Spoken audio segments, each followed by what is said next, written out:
Good afternoon, Muskegon. Good afternoon, Muskegon. I'm Chauncey Williams. And I'm Tony Williams. And this is What Do I Do Now, your guide to credit, debt, and planning for your financial success with 103.7 The Beat.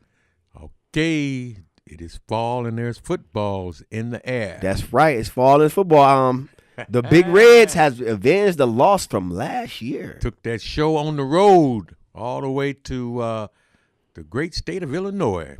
Played the largest high school in the state. The campus was amazing.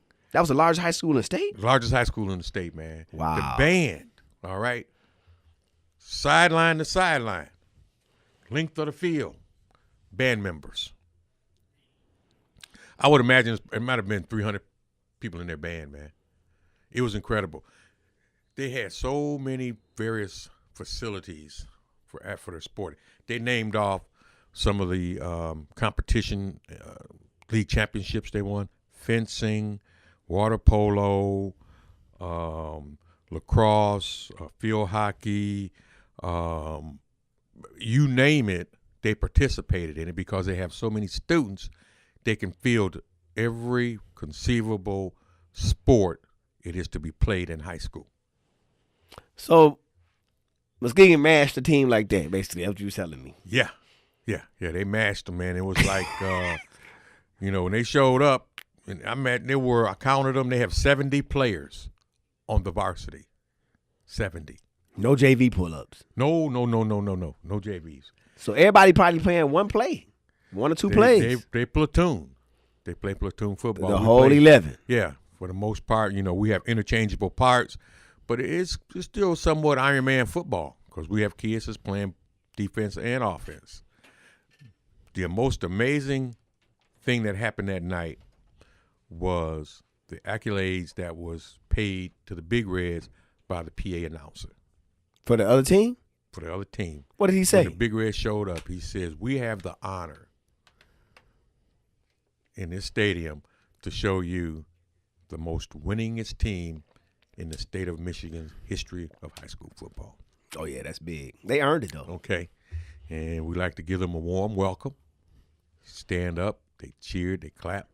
And, of course, the Big Red Nation showed up. Yeah, all right, Big Reds travel, baby. They had that bus, the party bus. They was in there. Oh, man. But there was a lot of folks just came, man. There were people in the community that had really no allegiance to any team. They just heard about Muskegon. They showed up. And, matter of fact, a couple guys sit behind us, and it was like, we watch a lot of high school football. He says, but we've never seen a team perform at this level like these kids have. Because after the first drive, they had receivers, man, 6'3", 6'4". They were huge. They had big players, had speed, but our defense just neutralized them. After that first drive, that's all they scored was 7 points. Wow. And the Big Reds took over. Defensive backs played absolutely fantastic. I'm going to tell you this. That's been the difference the last 3 or 4 years. Yes, it has. That's been our Achilles heel. Just last year, as an example, they couldn't run the football on us. They couldn't. But they threw the ball 60 times. They did. Yes, they did. The same team. And they won the football. Because we had them 21-7. 21-7. Last year. And they went up 28-7, 28-21. 28-21. At the half. Yep. It was a battle back and forth. That's right. And we were driving, last play of the game and had to settle to try to tie it with a field goal that we didn't make. Yep. But it was nothing like that. I know Jefferson had the last drive, so I know he was thinking about that drive the whole game on Saturday. He was like, well, the first drive, he the only one that carried the football. He's like, I'm getting it in myself. That first drive, nobody else touched the rock but him. He was determined. Took it all the way down. I heard it was like a 70-yard touchdown one time. It wasn't. It was only 1 yard, but he had a big run of like 63 yards. Yes, it. Wow. Okay. But after that, their defense started looking towards the middle, and that's when the other Jefferson boy and the McCall had them ends open. And once they turned upfield, man, had them gold cleats on. You can see with them gold cleats going down the field. Them track athletes. Those are track athletes. Where they get their speed from? Gold cleats going off the field. But that was a very good football team, man. I won't take nothing from them. I'm saying we'll be hard pressed to see another team that well coached, and with the kind of athletes they had. They were really a good football team. So the score is 28-7, but it was a dogfight. It was a dogfight. So Muskegon has made the adjustment in their defense now, so they're gonna be. Oh yeah, they're once gonna be. again, You gotta they're the watch team out. to beat now. Yes, sir. Every year they are. So Yeah. this time, everybody says it might be the year, but if you just displaying that, and what I saw last year, I saw it on the internet this time, so it's a difference. When I saw it in the flesh, I was like, those guys are big, and they kept on throwing over the top, over our DBs and corners, and we played a little bit too safe. Yeah, not this year. Now we was jamming them receivers, those big guys. Sir. They was jamming those big When you guys. seen guys breaking up passes. It was the timing. You could tell. And we had the reads right. It was they was neck and neck, and I've seen in the past where our DBs failed to turn, find the ball, realize where it's at. But I could sense what they were doing was watching the receiver, and the receiver will tell you when that ball is in the air as long as you're running with him and can see his face. And it was like timing was perfect, impeccable. They would just get up there, knock it away. We had some picks. I got to tell you this: the JV game was a dogfight too. All right, and again, we was out, man. We had a kid intercepted it on the 1 yard line on our defense, Blue Reds defense, gone down the sideline, man. Nobody even close to him, and one of our kids pulled a clip, called it back. And it was like that would have been one of the most impressive interceptions we've seen all year. 99 yards. They're getting ready to go in for the scope. That DB stepped in, man, because they're getting coached up too.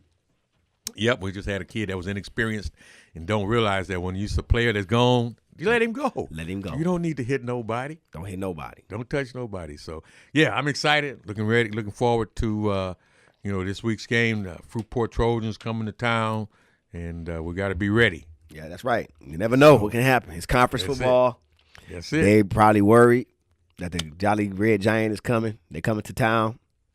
Yeah, and everybody always want to play the best game against the Big Reds. So we don't take nobody lightly, regardless what the record is.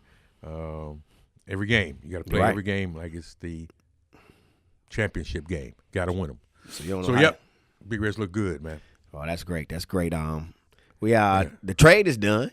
Yep. I heard the trade had been finalized. They throwed Cleveland another draft pick. So that kind of sealed the deal. Wow. I think it was for 2019. So they got the LeBron lottery set up already. Yeah. Gonna leave LeBron, and we're gonna try to grab somebody probably during the season. Yeah. Now, the other piece of this is the guy from the Pelicans. The big guy. Yeah, what's his name? Oh man, Anthony. He's a Davis. No, the other one. There's another kid. He was at Sacramento. Marcus Cousins. Oh, DeMarcus. DeMarcus at the Pelicans? Yeah. Okay. I know they had moved him from Sacramento to the Pelicans. Okay, that's where he went. I guess that's not working out with those Twin Towers because, DeMarcus got to have the ball. He want to dribble and everything. I understand he's a hard guy to play with. When he was in Kentucky, his daddy had to coach with him. His daddy had to follow him. No, man. That boy's a problem child. He's a nutcase. Not cool. Sorry, radio. And then they find the Lakers, huh? They find the Lakers Magic $500,000. Magic Johnson working with your boy PG-13. Oh, is that right? Yeah, he had a deal set up for him already. Like, look, out to Oklahoma, go there for a year, you come with me, or you come with me right now. You want to get this 1 year and get this other money. But I think the best deal is for him to wait. Yeah, because they still had draft rights to him. That's right, and a lot of rookies, they third years up. Okay. On the Lakers team. Okay. So if they don't pan out, you got all that money that's freed up for them to extend them. Mm-hmm. And you got the LeBron James sweepstakes, free agent money. You can bring Paul George and LeBron in. And then they got to be on the lookout for Westbrook. I don't know how long he tied to something, but he just signed that mega contract, so I don't know. He might be locked in to OKC for a while, man. But that was quite interesting to see how they they didn't blame Magic. They actually accused the GM of tampering with George. So I don't know if that was their way of taking Magic out of that scenario or what. But we do know that he definitely had contact with George because they're friends. That's what they do. But in the big scheme of things, what is $500,000 to that's the Lakers organization? $1 billion industry. Yeah, it's nothing. They blew that at a party. Plus, they told George, don't worry about it. Just go on over there and play your year out. We'll talk after the year is up. and see what's happening. And speaking of L.A., there's another story about the Ball brothers, man. Mello, the baby brother. It's in the 10th grade, I think. He's in the 10th grade. I got the clip on it. Actually, DJ Q89 brought it to our attention because our show today is called Invest in Yourself and the Warren Buffett, channeling your Warren Buffett effect. So it says, Melo Ball got his own shoe about to come out, okay? So when Melo Ball's shoe coming out, his father is trying to show his kids how to invest in themselves. I've been reading this book by, I believe it's Gordon Cardone. And he said, the best business to start is the business of yourself. That makes sense to me. So what Ball did is he said, my name is worth something. Mm-hmm. So here's a quote. It says, for the win, an article I have for USA Today. LeVar Ball is not concerned about the Melo's college eligibility. The NCAA ain't going to tell me explicit word. Right. So you fill in the blank, audience, or whatever that is. But this brother got 3 sons, one in the Lakers. Mm-hmm. He predicted that. Yeah, he called it. Yep. Everybody's like, he crazy. Magic ain't gonna go for that. Then we seen him hoop. We was like, oh, he hoop like Magic. He play like Jason Kidd. We like, he going to the Lakers. You see the floor. Yep. You can see the floor. Then number 2, his son is at UCLA following him up. Then you got Melo, that's one of the top 50 sophomores in the country. Okay. So he like, I got money already. We're instant millionaires. Yeah. So why do my son need to go to college if I'm only trying to worry about money? And I got a marketing plan to blow his name up. Now his name worth something. But the crust of the story is that the NCAA is saying that because he has a shoe brand name, right? That's right, sir. That makes him ineligible to attend college on a scholarship. Correct. Now, does that make sense in today's world? That if you took a guy like a Zuckerberg, for instance, who, come up with this Facebook network, but yet he might have been on the chess team, for instance. He would be not able to participate on the chess team because he's starting this company with Facebook. I mean, that just goes totally against the spirit of entrepreneurs. Man, sure do. Okay. Like just telling you to wait to be your best. Yeah. Because that's the whole, look, Tony, that's how the whole institution of America is built. Like, okay, from 18 to 22, you want me to go to college. Right. Go to some type of training. Okay. So a different generation can phase out. So I don't push them out. So I understand that, but to be legitimate, I'm like, if I'm a business owner, wouldn't you want me to come into college? Yeah. So other students can see like, wow, I can be on campus doing this? Yeah. Making millions and getting an education so I can learn how to count my money and market myself better? It's a win-win. So what LeVar Ball said is this. The daddy said this, Lonzo. Lonzo said, well, we'll sit out a year or two, LeVar said. Just to get stronger and faster, and then we'll go into the NBA training camp as a free agent. He's already got the narrative. He can play. Well, yeah, you see that he's doing that at 15 and 16. Don't think by any time he gets 17, 18 that he's not going to be playing 10 times better than what he is now. And everybody says, oh, he got to gain some weight. Why? What you have to be strong, it ain't got to be about weight. It's about the strength. Okay. Everybody else got to go because you've got to make some money. LeVar said, we need to make money, but we ain't got to go nowhere. All we got to do is train. They want to see whether you can make a shot, whether you can run or you're strong. The game don't change. LeVar added, if we already got this narrative of being a good player and a top 10 pick as a high schooler, if you go to college and you don't perform, you can't do nothing but hurt yourself. So what I'm saying is I'm not going to make a big deal where I'm like, Melo definitely has to go to college in order for him to succeed. You just got to be ready to play and do your job. So basically, they're promoting don't go to school. Yeah. If you don't let him go to school as a business owner, you telling me you was going to use me for capitalism. That's it. So I can make some money off when you give you a $6,000 check every 4 months. Yeah. Yeah. We can capitalize off of you, but you can't come and capitalize off yourself. That's not going to work. Makes no sense at all. And that's the whole thing I just said. The quote that I said was, the best business you can have, don't start a business. You are a business. Yeah, be a business. You a business. Right. His daddy is in the term in his own hood daddy way. Okay. Speaking the truth. Okay. My sons and my name is a business already. So what they're going to do is to force them to take an alternative course of action, which might be somewhat of a trailblazing event for others that come this way. He might have to start the LeVar Ball Institute. Okay. How do you do it like that? You can do online courses just about with any college university. Okay. Yep. So if getting an education is really important to him, he can still go ahead and get online or attend the college. But if he's overseas, which is a possible he can market his avenue brand for him. Yeah, if he go to like a guy Marbury over in China, okay, they love him. The guy's worth billions of dollars. Yes, sir. In China, so he can take his show on the road and still, if he wanted to promote his education through online courses, he can do it, and he can come into the league with a degree, if that matters to anyone. Okay, so the NCAA has really painted themselves into a box for kids that are going to be entrepreneurs as they come. What about a kid that's a rapper, right? He play basketball, but he's also a talented artist. Wow. He do shows on campus? He can't come and play basketball on a scholarship, right? He's making money. Because he's making money. Can't do it. That's what happened to J. Cole. J. Cole was that good. So he chose not to play basketball in college. And look at him now. Really? You know, J. Cole, that's, your son's generation. They like that. Oh, yeah. So imagine him. Because they say he was a hooper. Another one, 2 Chainz, was a good basketball player. They say he was going to be the next Anthony Hardaway. Really? Out of Memphis. I seen video of him. He had that work. He could go. Wow. But he graduated from Georgia State with a 4.0. Cum laude. Okay. See? Look at that. And making millions of dollars away from basketball. But he was a baller.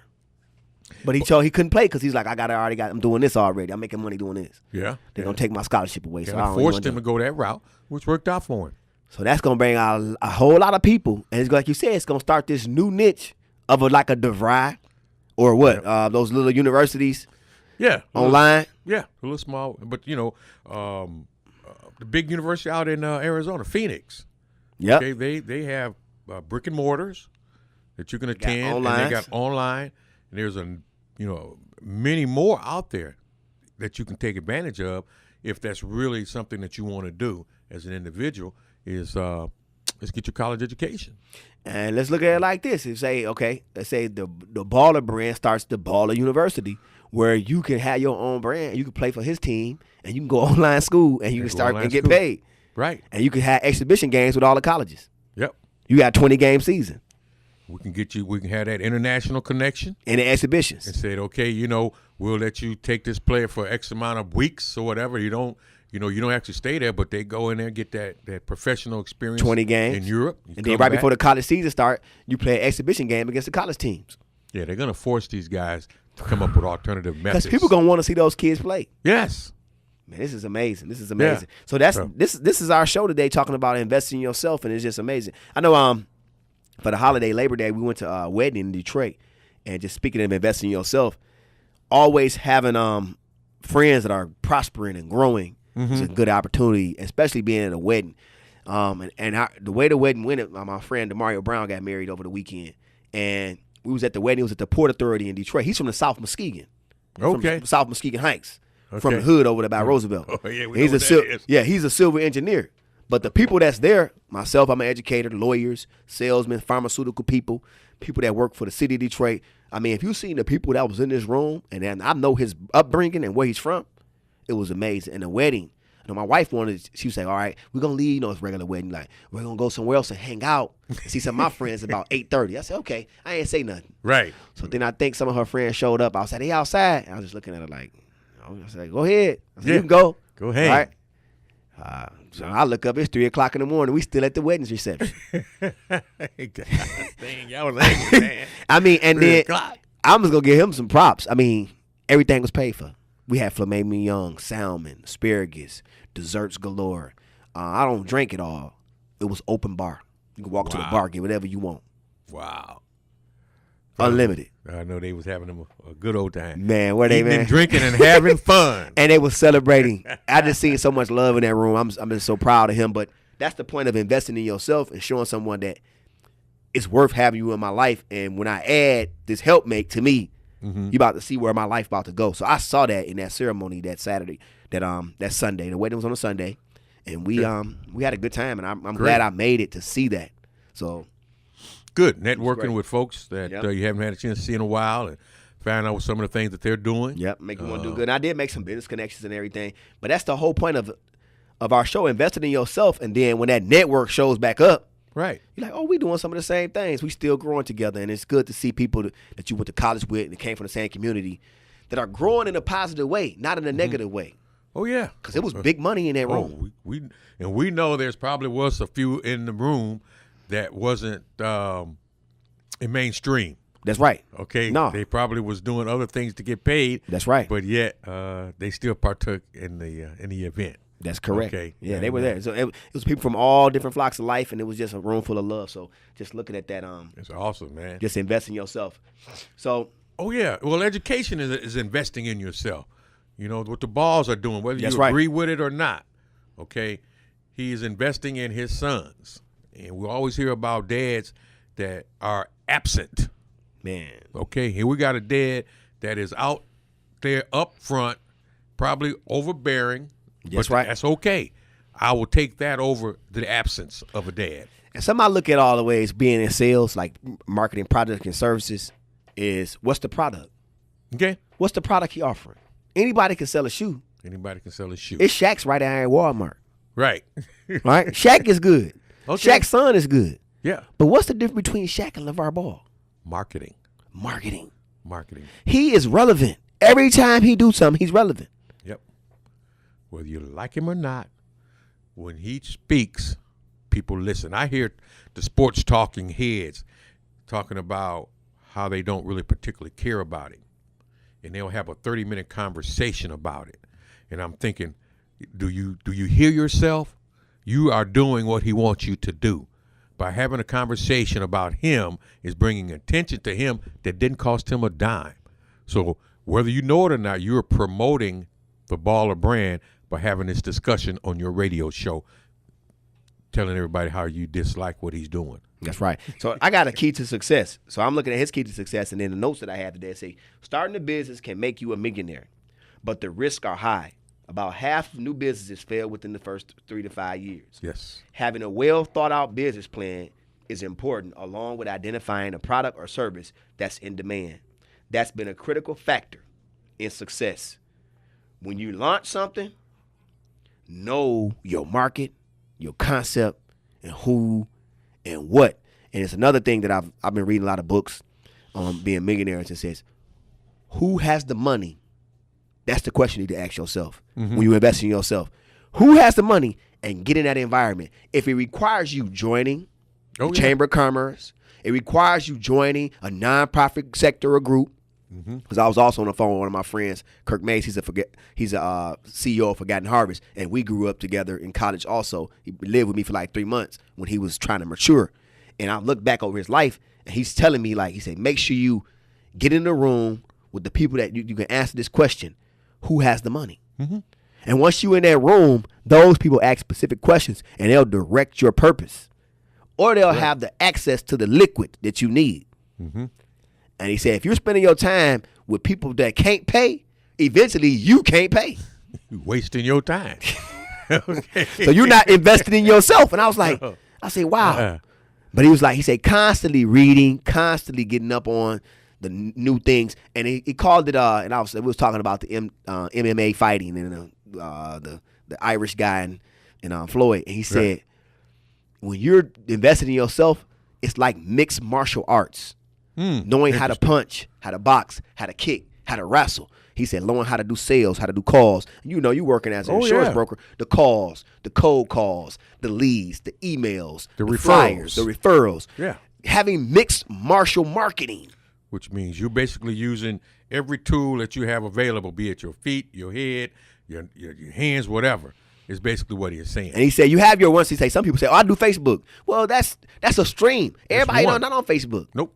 Everybody not on Twitter. Nope. People still do the mail-in circulations. Yes, they do. So he said, when you investing in yourself, you got to really exhaust all the opportunities. If you scared to cold call, you missing a source of money. Yeah.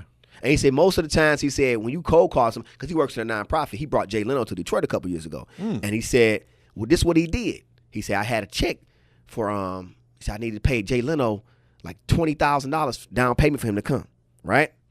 So he said, I didn't go to the GM, Ford, and all the other places say, could you please drag Jay Leno here? He said, I'm going to pay Jay Leno $50,000.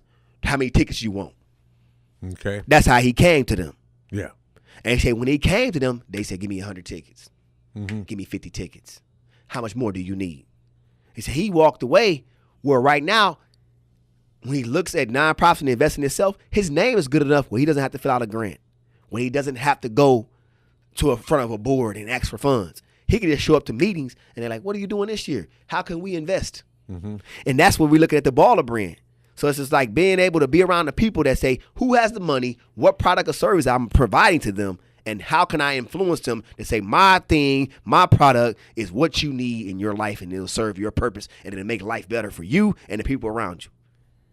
And I'm like, that message has been sticking with me, been sticking and sticking. I'm like, so that's what it is. Who has the money? It's not being greedy, but you're trying to be solution-based for people. Unfortunately, in this country, those are the power brokers. Those are the ones that get things done. Those are the ones that influence others. Those are the ones that say, hey, you need to come on board with this program, so-and-so, all right? Instead of him just by himself, there's others that's going to follow him because people look up to him and they realize that when he gets involved into something, it's going to pay dividends one way or the other. And all he got to do is sign on and others will follow. You're exactly right. So it says, here's another pointer. Developing a diverse group of customers is another market of a successful business, yes, especially if your goal is to scale up by licensing your product or service, selling franchises, or being bought out by a bigger company. So when you look at that, you're like, are you just in business to make a couple dollars? Or are you in business to say, one day I'm going to sell this business, and all it was an idea out of my head, it's going to be worth millions. And I can walk away with a compensation where I can start another one of these. Mark Cuban, Yahoo. Man, ridiculous. All right. Billionaire now. Just off of one single product. A website called Yahoo. I got a quote from him in the book, too. He said, master the sale. Master the sale. Said, anything you do, master the sale. I walked into school this morning. And this show recorded on Saturdays. I walked into school this morning, and I was like, I saw the secretary. I said, I need my list. I need my client and my customer list. Mm-hmm. She's like, why do you call them that?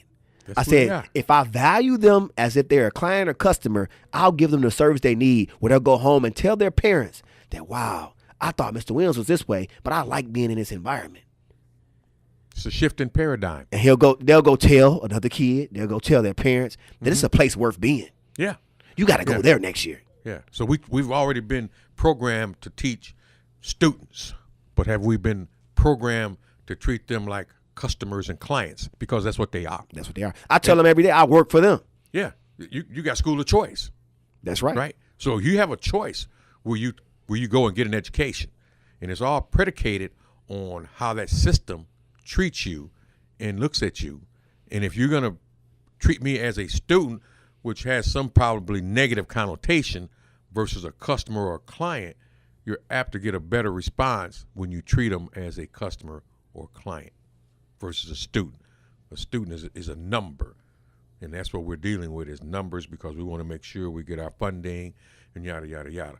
But if you use that approach, that's going to attract more students. That's right. And at then the end of the day, you don't have to worry about numbers. You're right. You don't have to worry about, and that's going into my final note, Tony. In the article that I have, it says invest in yourself. When you get your business to a certain extent or a certain point, you're not trying to just get leads. You're not just trying to get clients. You're trying to get quality. Yeah, retention. It's qualitative and quantitative. And you're trying to say, I could get this client right here for this amount, or I can get this student that's here, but I'm looking for a certain person.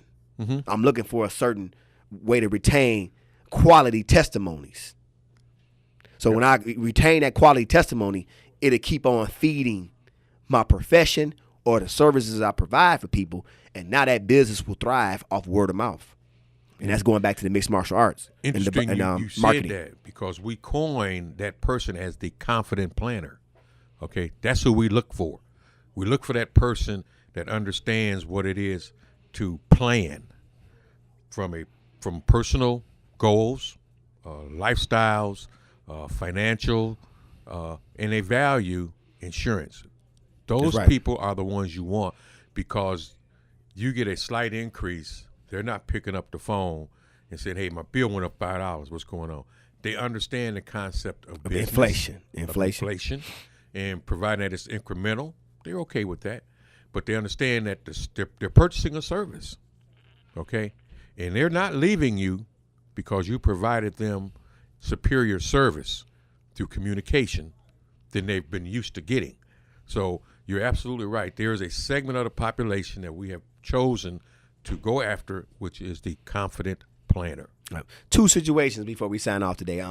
Before I came into the show today, I was talking to a young lady that I've been trying to land as a client because I do the mixed martial arts. I've been trying to land her as a client for like 3 months, okay? Okay. So I finally get to the point where she's ready to spend the money, right? But then she started talking about the concept of her bills and things that she had front loaded and trying to do this service to help her become debt free or deal with her creditors' student loan debt, right? So I'm talking to her and she's mentioning to me and I'm like, so I'm ready. I'm like, hold on. I had to ask. My spirit told me to ask one more question. I was like, are you tithing? She said, no. And she said, I did your service before, but I only did it for 2 months. I was like, I say, you got to go 3, 6, 9, 12 to see significant changes because the way the market is set up with the credit repair and the 3 reporting agencies. I said, well, I didn't, things changed too volatile for me. I was like, well, you got to tithe first. You got to sow your seed first so you can create this abundance mindset that God has. So if you put him first in your gifting and your seed sowing, he'll put you first and he'll give you the promise. Okay. And she said, that's funny that you reached out to me all these months and now you're refusing to take my money because you're trying to redirect me into a sower. Okay. She said, I'm going to do what you said and I'm going to call you back in December and I'm going to be ready for you. But she said, I've never had that happen to me where somebody was after me so much and they wanted me to sow a seed. I said, I want you to be a quality client for me where you will give a testimony, a video testimony, or you'll tag me to a message on Facebook, or you'll tell your mother about me. I say, if you do that or tell some people at church about me after I help you, that's what I'm into. Okay. And I said, I'm not into taking your money. I want to be a friend of yours that you can always reach out because once I connect you to financial literacy and getting your credit image back on track, you're going to tell somebody. And you're going to say, he's a blessed man to talk to, and he got me to pay my tithes before I invested in his business. And then that's when the overflow comes in. That's it. So that's the portion there. And then, like you said, word of mouth and trusting somebody in insurance. And, you know, I was with someone, they was talking about their insurance agent. And I think my wife, she tried to ask them to get them to come over with farmers, right? Right. And they mentioned the relationship. It's like, well, I was with him when he started. And this person, when I needed my car jumped, the tow man didn't come. He came. Okay. I was like. That's it. He said, he's not like that now. But I got this narrative with him that I know he's for me and my family. My kids practically grew up with him. Yep. And I know you had that relationship with your clients. Absolutely, man. So, absolutely. And that's the second time I heard that. My friend that's a CEO said, people don't buy the business. They don't buy the product. They buy your leadership skills and your character and your integrity. That's exactly right. And once they purchase that, that's a lifetime goal because on back of the dollar, it says, in God we trust. In God we trust. Even though it's man-made, it's a system that's created to see if I can trust you with the relationship that we hold. Very true. Very true in this business. So, but I applaud your wife for reaching out. She getting to the business. That's how we teach. Yeah, I see that. You're doing a good job. You're doing a good job training them, man. Anytime you got a captive audience, let them know what you're involved in. Yep, she was banging. Yeah, she's doing her thing. You do it, man. You don't have to be overbearing. She wasn't. Say, man, she was smooth. Why didn't you tell me you was doing such and such? Yep. Okay, just put it out there. Yeah, she was smooth. Yeah, well, I know she was. I'm Chauncey Williams. And I'm Tony Williams. And this is What Do I Do Now? Your guide to credit, debt, and planning for your financial success. 103.7 The Beat.